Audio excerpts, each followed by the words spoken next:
25শে বৈশাখের ঠিক আগের দিন বিকেলবেলায় আমরা কয়েকজন মিলে বসেছিলাম তার পরের দিনের অনুষ্ঠানের জন্য। তো ওখানে বসেই আমরা কিছু কিছু ঠিক করি যে অনুষ্ঠানে কি করব, তারই কিছু ঝলক তোমাদের সাথে ভাগ করছি। বুঝি দীপ্তি রূপে ছিলে সূর্যলোকে,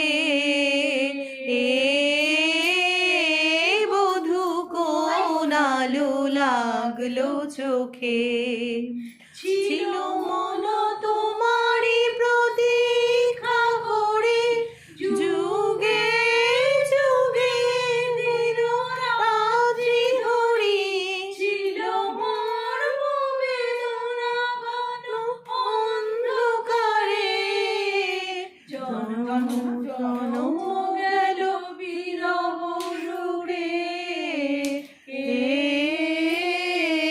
বধূ কোন আলো লাগলো চোখে।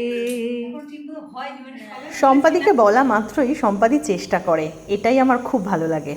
দুষ্টুকে বলেছি যে খাবার দাবারগুলো ডিস্ট্রিবিউট করো, তো ওর সবাইকে আমলস্যি দেখো হাতে হাতে না দিয়ে সামনে সামনে দিচ্ছে। গেস্টদের সাথে ভালো ব্যবহার করছো না। আমারই তো দিলি নে, আমারই তো দিলি নে, পরে আমারই তো দিলি নে।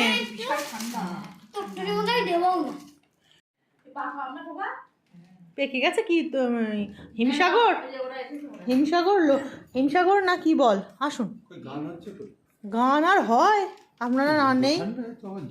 দীপেনদার তুলিকা দিয়ে আসলো আর এতক্ষণ এসি চলছিল, এই সময়টা খুব গরম, তাই দাদা বলছে ঘরে ঢুকে জমে যাবো।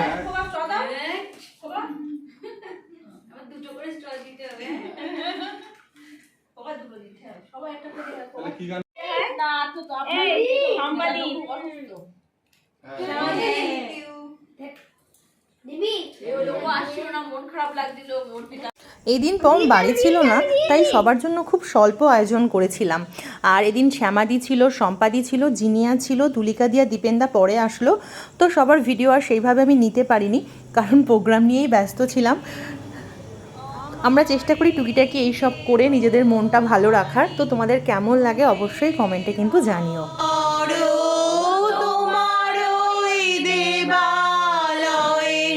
প্রদীপ করো আমার দেহ খানি, তুলে ধরো তোমার দেবালয়ে, প্রদীপ করো নিশিদিন আলোক শিখা জ্বলুক গানে, নিশিদিন আলোক শিখা জ্বলুক গানে,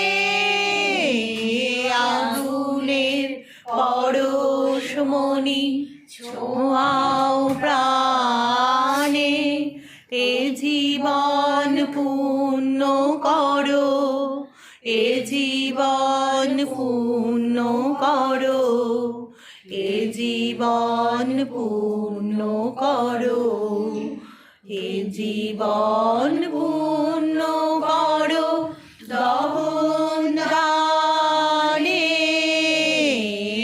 আগুনের পরশমণি ছোঁয়াও প্রাণে, আধারে গায়ে গায়ে পরস্তব। আজকে প্যাকেটের ব্যবস্থাই করেছিলাম আর দুষ্টুকে বলছিলাম সবার হাতে তুলে দেওয়ার জন্য, কিন্তু দুষ্টু রাগ করছিল ফোন দেখবে, আর ফোন দেখতে দেইনি সেই জন্যে।